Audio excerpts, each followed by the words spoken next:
Bom, nós estamos recebendo aqui no estúdio de Oeste Sem Filtro, Guilherme Derrite, secretário de Segurança Pública de São Paulo. Secretário, muito obrigada pela entrevista, seja muito bem-vindo aqui ao estúdio Sem Filtro.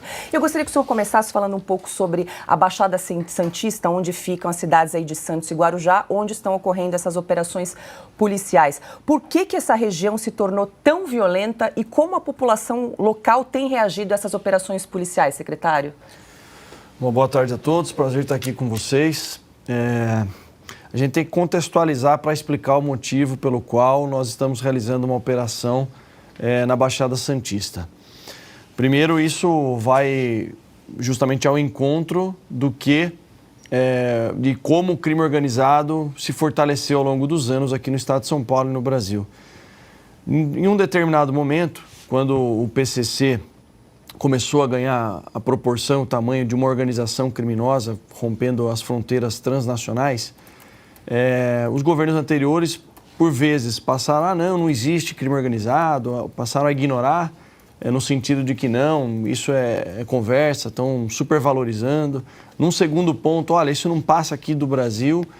E o crime organizado entendeu que a maior fonte de lucro para eles, porque é uma organização criminosa que visa lucro, obtendo através do tráfico, em especial o tráfico internacional de drogas. E quando eles abriram esse rompimento de fronteira, na verdade, utilizando em sua maior parte o Porto de Santos para exportar a droga que vem da Colômbia, do Peru e da Bolívia, em especial da Bolívia, que mais entra no mercado consumidor brasileiro, e também ela vem para consumo interno, e daí o PCC passou a exportar essa droga, uma droga que chega a custar lá 800 a 1.000 euros quando compra. O crime organizado não tinha mais um intermediário, passou a ter integrantes da facção nesses países que eu mencionei para vocês, além do Paraguai, por uma questão de logística, para que a droga pudesse entrar.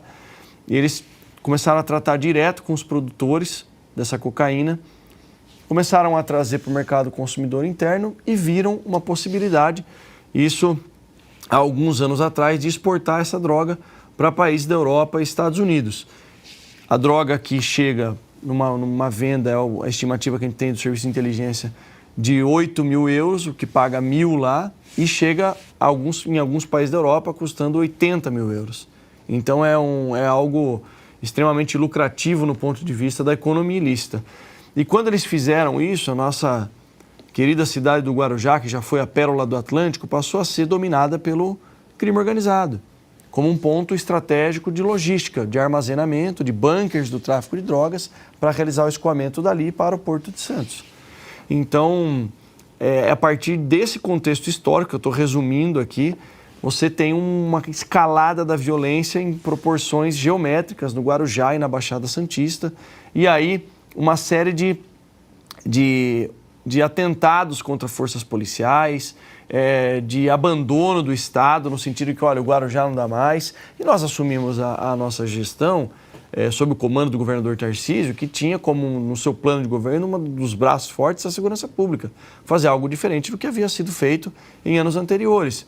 Eu participei, na época, do plano de governo do governador, coloquei lá que não poderíamos negligenciar a existência de uma facção que dominou praticamente o território no estado de São Paulo e boa parte do Brasil e se expandiu para outros países, e que a asfixia financeira seria o melhor caminho.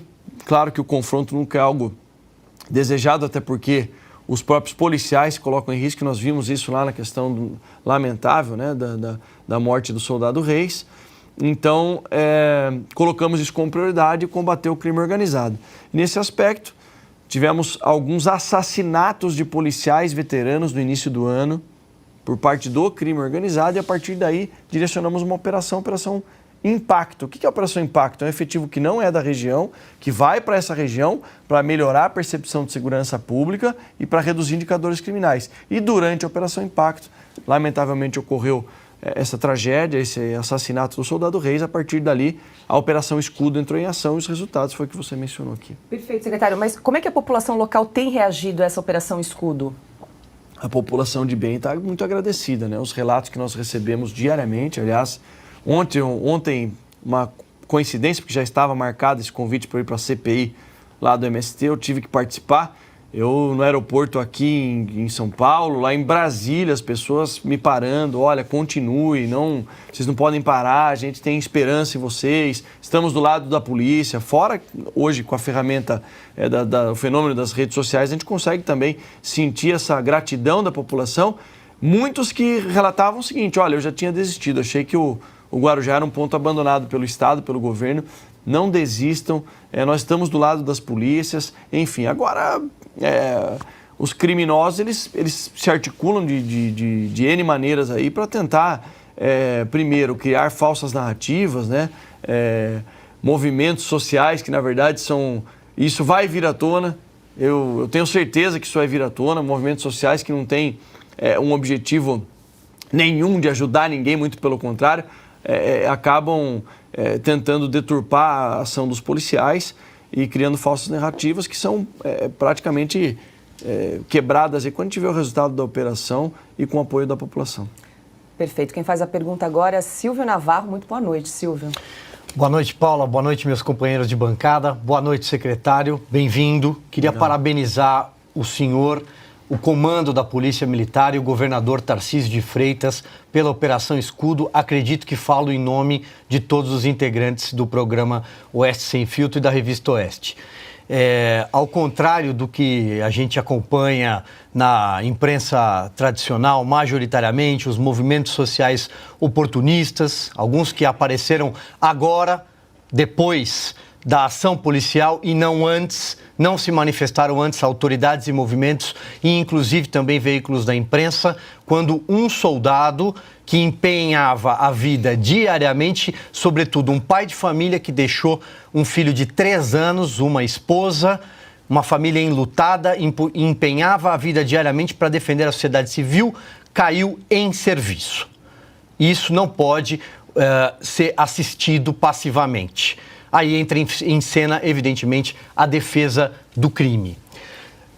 Secretário, a partir do momento em que a Polícia Militar iniciou a Operação Escudo, houve mortos, 16 mortos.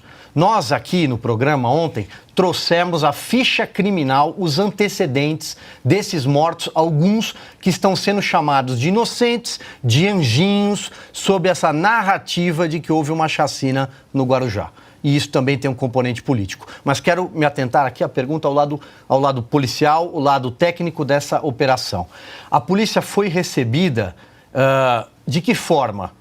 Nos primeiros momentos dessa operação. Como foi efetuada a prisão do autor do disparo, e parece que foi um disparo à distância, não sei se o senhor tem informações sobre isso, contra a rota, um outro soldado, um cabo, na verdade, que estava na viatura também foi baleado, e depois, nos dias seguintes, 2 policiais foram baleados e uma cabo pelas costas de forma covarde. Parece que o estado de saúde dela é estável. Sim. Obrigado mais uma vez pela entrevista. Eu que agradeço. Nós tivemos na mesma ocorrência que vitimou aí, levou à morte do soldado Reis, Patrick Reis, o Cabo Marim também foi alvejado, um disparo na mão. Eu fui até o local, fiz questão de ir até o local dos fatos, na Vila Zilda, no Guarujá, um local que eu conhecia da época que eu realizava o patrulhamento na rota. É uma distância de entre 50 a 70 metros de distância, os tiros foram efetuados, e era um local que o tráfico, que o crime organizado, ele praticamente se instalou estrategicamente, com pontos onde o indivíduo utilizava um radiocomunicador. Tem vídeos, depois eu envio para vocês, porque isso não é objeto de sigiloso, isso está nos autos lá do inquérito que investiga, que o irmão do atirador, o apelido dele é o Eric Davidson, né? É David, Erickson David, chamado de Davinho. O irmão dele foi preso, o Cauã. E o irmão dele estava com o radiocomunicador, ele contava as viaturas, olha lá, 1, 2, 12, 13, contando as viaturas da rota que passavam. Então eles se posicionaram em um local, primeiro para visualizar e eventualmente efetuar disparos de maneira covarde contra os policiais. Agora, a partir do momento que nós optamos para reagir a essas injustas agressões, em especial para asfixiar financeiramente o crime organizado, até porque as primeiras 24, 48 horas são fundamentais no processo investigativo. E aqui eu quero parabenizar o trabalho do doutor Luiz Carlos, diretor do Inter6, o delegado-geral, doutor Arthur Dias, e do comandante-geral, que estiveram comigo lá na operação por 2 dias, porque uma nota fiscal, vejam vocês, uma nota fiscal no local, na cena do crime, no ponto de venda de drogas, foi o que culminou com o início do processo de investigação. Viu-se ali que era um estabelecimento comercial, uma mulher, uma criminosa que faz parte do bando ali, tinha comprado um salgado, eles viram, foram até o estabelecimento e fizeram todo o trajeto de lá até a cena do crime e pegando as câmeras de monitoramento. Viram que era uma mulher com uma camiseta de um time, foram acompanhando, realizaram uma operação saturação, identificaram ela e prenderam. Daí ela passou a entregar os demais, porque é assim que eles agem, eles são covardes. Entregaram os demais, falando os nomes, apontando detalhes, e a partir daí todo o processo ele foi acontecendo. Agora, não só ali naquele local, mas em todo o Guarujá, as comunidades, os criminosos do crime organizado estavam acostumados, olha, a gente atira e fica por isso mesmo, como aconteceu há 2 anos atrás, ou 3 anos atrás, que inclusive nós tivemos um policial de tropas especiais do COI baleado e as tropas foram proibidas de ir até o local, porque olha, é melhor a gente evitar, porque vai que tem um confronto. Peraí, gente, será que é isso que nós queremos? Será que é isso que a população quer? Uma polícia que toma tiro e vai para casa? Eu não estou estimulando o confronto. E essa falsa narrativa de alguns da imprensa não passa de narrativa. O ideal é que não existe confronto. Tanto é que até o atirador, o assassino do policial foi preso ileso. O confronto é sempre uma opção do criminoso. Agora, eles estão armados com fuzis. E eu ouvi algumas falas dizendo que havia sido... eu acho que está sendo desproporcional. Eu, que estive no local, eu não ouvi dizer.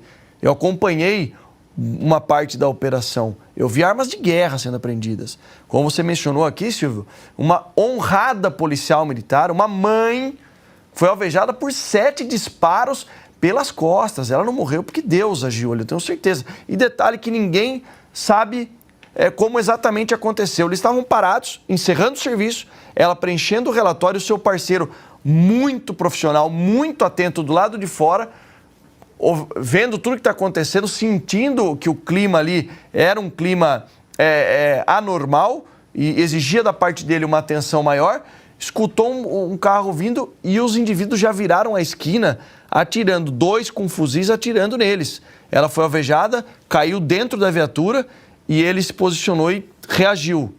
Reagiu com tiros de pistola, conseguiu repelir. Eles entraram, ela falou para o parceiro, eu estou baleada. Ele falou, deita aí na viatura e pede apoio. Ele escutou o carro saindo, olha a audácia dos criminosos, como eles são covardes. Escutou o pneu cantando e o carro voltou. Os criminosos voltaram para executar os policiais. Esse policial, que é um herói, ele não deu tiro em papelão, ele salvou a vida da parceira dele, a dele. Ele foi para um outro ponto estratégico, quando os criminosos não saberiam onde ele estava e quando eles acharam que ia surpreender os dois, aí sim ele conseguiu repelir novamente, acerta um disparo de raspão, depois a gente foi saber, eu vou explicar como a gente sabe que foi de raspão, no queixo de um dos indivíduos, e aí eles desistem dessa intenção de executar os policiais e fogem. Agora, secretário, é possível combater crime organizado sem confronto? O senhor imaginava, por exemplo, eu endosso tudo que disse o Silvio sobre o trabalho de vocês. O senhor imaginava como policial que um dia, trabalhando como secretário da Segurança Pública, o senhor encontraria autoridades encarregadas de cuidar da segurança pública no Brasil se preocupassem mais com bandidos? Não, se preocupassem mais não, se preocupassem exclusivamente com a morte de bandidos que começam o confronto? Augusto, é tão lamentável, porque quando o soldado Reis faleceu, eu não ouvi pronunciamento de todas essas entidades ou pseudo-defensores de direitos humanos se manifestarem. Aí, a partir do momento que os criminosos que optam pelo confronto, que recebem as forças policiais, que recebem o Estado, alguns locais, no Guarujá, o único representante estatal que adentra nesses locais chama-se Polícia Civil ou Polícia Militar do Estado de São Paulo. Não existe outra instituição do Estado que adentra esse local, porque é um local, ou era um local dominado pelo crime organizado. Hoje não é mais. Então, para nós, é lamentável, é inadmissível, é inimaginável que nós cheguemos nessa situação. Agora, como eu disse, o confronto não é um desejo nosso. Por mim, seria maravilhoso que não tivesse. É uma decorrência natural do combate ao crime. Agora, ocorre no mundo inteiro, desde que o mundo existe. Exatamente. E os números estão aqui. 84 indivíduos criminosos presos, mais de 420 quilos de entorpecentes apreendidos. Esse pessoal, eles estão achando que o que está acontecendo lá, o que acontece, ou que o crime organizado é algo fantasioso que não existe. Se não chegarmos ao ponto de tomarmos a decisão de enfrentar o crime, o Brasil vira um narco-estado.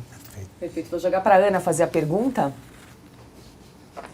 Boa noite, secretário. Boa noite. Eu vou ter que ser repetitiva e agradecer mais uma vez, né, o brilhante trabalho de vocês, das forças policiais.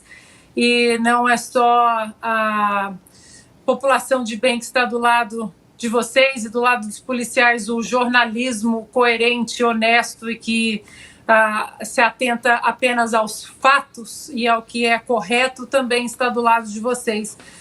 Secretário, queria entrar num outro debate aqui, né, agora, o senhor também que já foi aí bastante, né, em Brasília, esteve em Brasília, ali no Circo de Brasília. O Congresso não quer legislar sobre a descriminalização das drogas, isso foi cair agora no Supremo Tribunal Federal. O senhor, como um homem da lei, como um dos homens fortes aí das forças policiais, o que o senhor acha que vai acontecer se as drogas, o porte de drogas, ele for descriminalizado no Brasil? Aqui na Califórnia eu já sei mais ou menos, o senhor também sabe o que aconteceu. Mas o que o senhor está achando disso tudo? Primeiro, o Congresso, né, não colocando as mãos nisso, o STF legislando, e se isso passar, quais são as consequências para o Brasil? Ana, um prazer falar com você também. Obrigado pelo reconhecimento do trabalho dos nossos policiais. Olha, é triste porque uma das, se não a maior prioridade do governador Tarcísio de Freitas é a questão da região central de São Paulo. Quem frequenta aqui o centro já percebe uma diferença, em especial quem circula pela Praça da Sé. Aos poucos nós estamos retomando o território e devolvendo para a população. A Cracolândia é um problema gravíssimo, mas nós não vamos abaixar a guarda e retroceder. Então eu vejo diariamente o quão difícil e a consequência danosa do uso do entorpecente, o uso da droga, primeiro, para a saúde das pessoas, mas eu não sou especialista nisso, e segundo ponto, para a criminalidade, para os índices criminais. Porque a mãe de todo esse problema é o tráfico de drogas. A mãe dos crimes é o tráfico de drogas. Aquele roubo de celular, o roubo de correntinha, o pequeno furto, tudo gira em torno da dependência química daquele indivíduo que é viciado ou do criminoso que tem que se sustentar e comete inúmeros delitos. Por isso que nós temos um número tão grande assim. Então, pensar que estão, por meio de decisão judicial, ou querendo legalizar o uso de substância que vai causar dependência química é um absurdo. Sem contar que eu gostaria muito de não estar aqui fazendo uma crítica ao Congresso Nacional, que eu pertenço, inclusive, estou licenciado. Mas não tem como. Até quando o pessoal do Congresso Nacional, Câmara dos Deputados, Senado Federal vai ficar assistindo numa plateia, vendo o Poder Judiciário fazer o papel que é constitucionalmente do Legislativo? Então, passou da hora, assim, passou muitos e muitos anos do Congresso Nacional se posicionar e definir o que é papel dele, legítimo, previsto na Constituição, de decidir, de legislar, de criar leis e não aceitar isso, vindo do Poder Judiciário. Nós estamos recebendo aqui no estúdio o secretário de Segurança Pública do Estado de São Paulo, Guilherme Derrite. Rodrigo Constantino faz a pergunta. Boa noite, secretário. Vou também endossar aqui a turma, engrossar o coro e agradecer muitíssimo o trabalho de vocês. Cheguei a escrever uma coluna, parabéns, governador Tarcísio, estendendo parabenização a toda a equipe, claro. Eu vou fazer uma pergunta muito difícil, secretário. Uma dúvida que eu tenho mesmo. O senhor saberia me dizer se o estado da Bahia e o estado do Rio de Janeiro ficam no mesmo país que São Paulo? Às vezes, dependendo do veículo de comunicação que a gente for assistir, dá a impressão que é outro planeta, não é nem outro país. Eu pergunto isso, obviamente, né, porque ao observar a cobertura que a imprensa está dando à Operação Escudo no litoral paulistano, é uma chacina, vários jornalistas da velha imprensa denunciando isso como se fosse assassinato deliberado da polícia, os mesmos que não mostraram nenhuma simpatia quando morreu um policial da rota, um soldado, de repente ficam histéricos porque morreu um bandido, marginal. Na Bahia está tendo operações que têm reação de marginais armados, aliás, com armas que aparentemente não estão na lista das que o ministro comunista desse governo quer retirar, né? Essas estão tudo bem, pelo visto, fuzis, armas que já são ilegais. E na Bahia morreu mais de 10 pessoas, no Rio de Janeiro morreu mais de 10 pessoas. E nesses locais, na Bahia, um lugar tradicionalmente governado pela esquerda petista, não há uma menção de chacina na imprensa, nenhum desses grandes jornais dá destaque constante. O que acontece, secretário? Constantino, é sempre aquela questão de politizar, né? Todos vocês sabem que o governador Tarcísio de Freitas, vocês o conhecem desde a época que era ministro da Infraestrutura. Aliás, eu era deputado federal, eu estou licenciado do mandato, mas sou deputado federal, mas era no primeiro mandato vice-líder do governo federal anterior, do presidente Bolsonaro. Tive uma aproximação profissional com o então ministro Tarcísio de Freitas e a gente viu o destaque, as entregas, os resultados. O governador Tarcísio vindo para São Paulo, ganhando uma eleição no estado que é a locomotiva do Brasil, com uma aceitação, segundo as últimas pesquisas aí que eu vi, de 70% da população, todos os canhões opositores estão mirados em qualquer coisa que acontece aqui em São Paulo. Infelizmente, estão relativizando tudo para o lado político, mas a gente não liga para isso, a gente vai continuar trabalhando. O que é mais bacana, Constantino, são coisas que acontecem na nossa vida, na vida do político que consegue andar aqui na Avenida Paulista ou em qualquer lugar do Brasil, são as pessoas, a população vindo agradecer a coragem para enfrentar o crime, em especial o crime organizado, e nós continuaremos defendendo a população, protegendo as pessoas e combatendo o crime. Agora, ainda bem que tem veículos de comunicação como o de vocês aqui, que são imparciais e mostram a verdade, né? Secretário, com essa Operação Escudo, surgiu novamente a discussão sobre as câmeras nas fardas dos policiais. O governador Tarcísio de Freitas disse que vai manter os equipamentos por enquanto. Qual que é a sua avaliação a respeito? É seguir a orientação do nosso governador e isso a gente já falou desde o início da gestão, né? A questão das câmeras corporais, acho que a maneira como ela foi implantada na gestão anterior, com o objetivo único e exclusivo de fiscalização e controle, é só a questão da funcionalidade dela que a gente pode primeiro ampliar, fazer com que ela faça a leitura de placas de veículos roubados, furtados, mostrar para o policial que pode ser algo a ser utilizado em benefício dele. A gente pode ampliar, por exemplo, para atividades como policiamento rodoviário, policiamento de trânsito, policiamento ambiental e interligar isso no nosso arcabouço tecnológico, que é a Muralha Paulista, que já recuperou aqui, já capturou mais de 10.192 indivíduos procurados pela Justiça. É usar a tecnologia em nosso favor e não para única e exclusivamente fiscalização e controle policial. Eu percebi que os policiais, alguns anos atrás, eles não tinham confiança. Eles falam assim, não, eu estou sendo... Tudo que vem para mim é para me amassar, olha, você está errado. Hoje ele sente que ele tem alguém que, primeiro, já concedeu logo de cara um aumento salarial. Que é a questão do governador Tarcísio, nós conseguimos aprovar na Assembleia o maior aumento de um primeiro ano de governo da história de São Paulo. No segundo ponto, em casos que ocorreram, pressão da mídia, retirar policial fulano de tal, porque... efetuou disparos na ocorrência, uma ocorrência da rota no início da gestão, 2 criminosos armados ali, na iminência de atirar para cometer um roubo, o policial fez uso da arma de fogo, pressão de mídia, de ouvidoria, que nem tem poder da lei para requisitar a retirada de policiais da rua, e nós nos posicionamos. O policial que age dentro dos limites da lei vai continuar trabalhando no serviço operacional. Então é mais uma questão de gestão, conscientização dos policiais e creio que o que o governador decidir, a gente está alinhado com relação a isso. Dá para fazer do limão uma limonada, sem dúvida alguma. Silvio. Secretário, essa operação Escudo vai até o final do mês praticamente, né? Tem mais um período no litoral de São Paulo. Quantos homens tem hoje na Baixada Santista, onde a criminalidade se espraiou numa velocidade enorme no governo anterior, especialmente? Já vem há uma década, mas nos últimos anos isso aumentou. Quem conhece os municípios ali, as margens da rodovia Padre Manuel da Nóbrega, por exemplo, Mongaguá, Itanhaém, Peruíbe, quem conhece o outro lado, Praia Grande, Santos, o Guarujá, que tem uma característica, inclusive, geográfica, que é similar ao Rio de Janeiro, de certa forma, tem morro. A polícia, nessa operação, pelos relatos que a gente acompanhou, até da própria secretaria, divulgado pela Polícia Militar, encontrou até barricadas em determinadas entradas de viela, onde só passa dali o assaltante. Então, eles fazem os arrastões nas praias e correm lá para dentro e tem barricada mesmo. Tentaram dominar o território. Um domínio de território, esse é o termo. Criação de um estado paralelo. Isso afetou... por exemplo, o número de roubos e furtos cresceu 30% nos últimos anos na região do Guarujá. Nessa operação, já são mais de 2.000 carros e motos só nessa semana vistoriados e apreenderam 150 entre carros e motocicletas.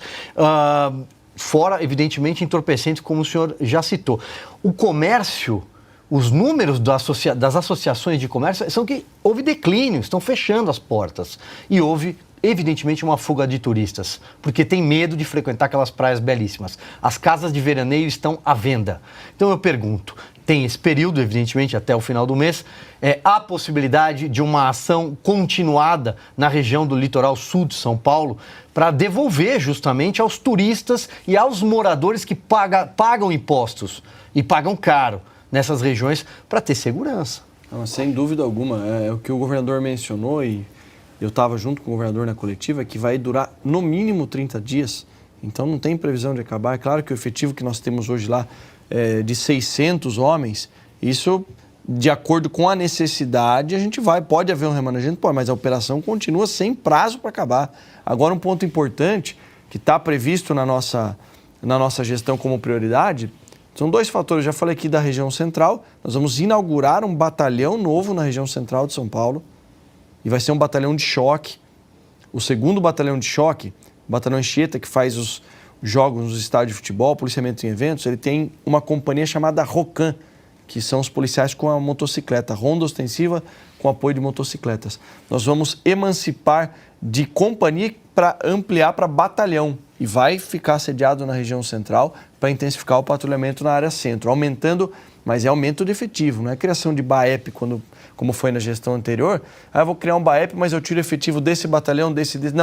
Não é Frankenstein, a gente vai criar com aumento de vagas por decreto do governador Tarcísio, aumento real de efetivo. E um segundo ponto, o BAEP de Santos, que é o Batalhão de Ações Especiais de Polícia, segundo o BAEP, nós vamos criar uma companhia destacada no Guarujá. Estou falando do aumento real de 120 policiais, aumento de efetivo. Então a gente não vai baixar a guarda e nós queremos fazer... Olha que relato triste que eu vi. Secretário, eu adoro o Guarujá e vou desde criança. Uma senhora me falou isso no aeroporto.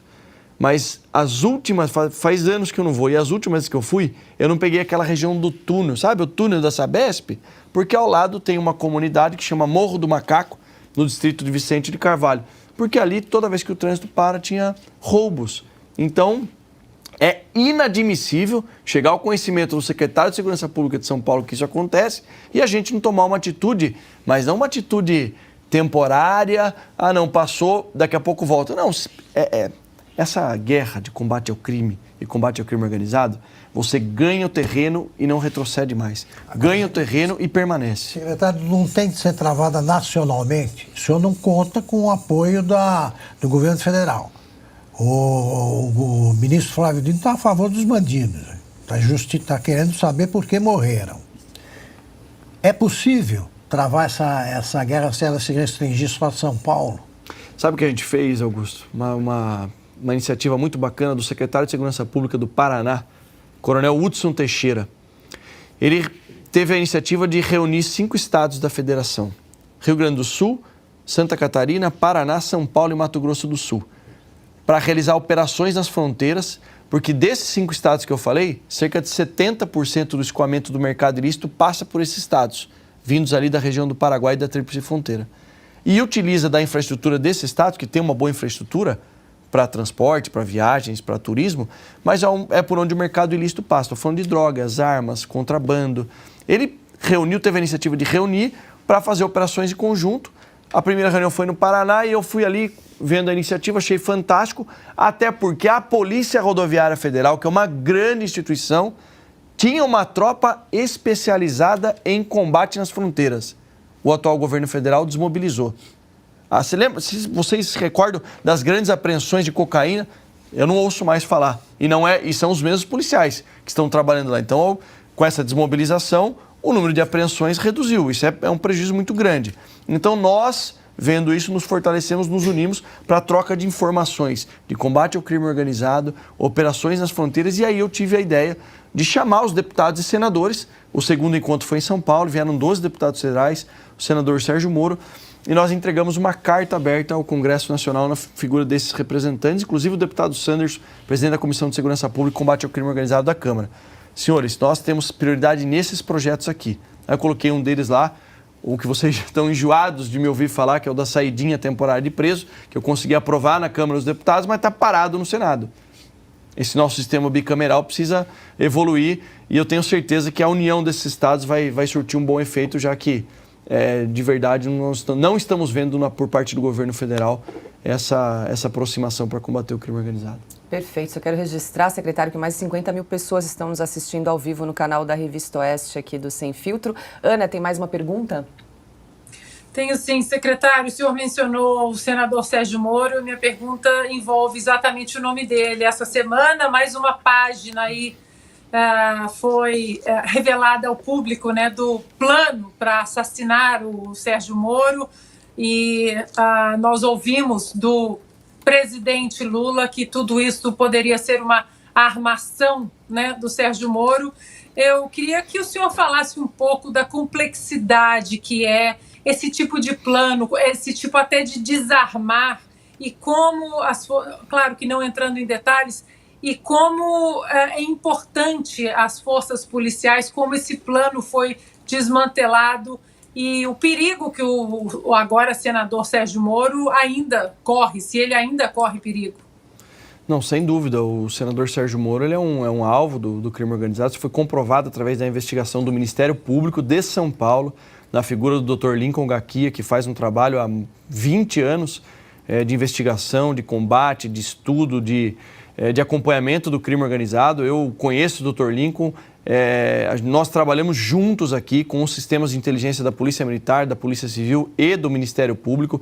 Temos um acordo de cooperação assinado entre o Ministério Público e a Secretaria de Segurança Pública. Pela primeira vez foi assinado, de troca de informações de inteligência para acompanhar esses indivíduos da cúpula do crime organizado em São Paulo. Então, ver uma declaração dessa do presidente da República é mais do que um absurdo, porque o plano do crime organizado para matar o senador ou algum familiar dele, ou eventualmente até sequestrá-lo, era um plano real. Essa semana nós tivemos aí um encontro de artefatos explosivos que seriam utilizados, e tudo isso está sendo ainda objeto de investigação. A Polícia Federal está atuando nesse caso, foi ela que cumpriu, mas recebeu todo esse trabalho de inteligência e investigação do Ministério Público de São Paulo. Então a gente espera que o Ministério Público de São Paulo, aqui na figura do GAECO, não só o Dr. Lincoln, mas todos os GAECOs aqui, que são os núcleos regionais, continuem trabalhando e essa união que agora existe, mais aproximada conosco, com a Secretaria de Segurança Pública, pelo menos aqui em São Paulo, a gente não vai deixar que o crime cresça ou que cometa atentados, muito menos contra autoridades que sempre combateram o crime, em especial o crime organizado. Perfeito, a gente tem tempo aí para uma última pergunta. Rodrigo Constantino. Secretário, eu não acho que permitir ao cidadão de bem ter arma é uma política de segurança pública. É um direito inalienável de legítima defesa e coisa e tal. Mas é fato que durante o governo Bolsonaro aumentou muito a quantidade de armas em posse de cidadãos e a imprensa, a esquerda, eles alertavam que se aumentar a criminalidade, aconteceu o contrário. Caiu a criminalidade. Um editorial recente do jornal Estado de São Paulo diz que não tem nada a ver com as armas e tudo, e teria a ver, então, com uma espécie de expansão e domínio do PCC no país. Né? O crime organizado está cada vez mais organizado e monopolista, então não haveria brigas de facção, coisas assim. O que há de verdade nessa tese? Quase nada.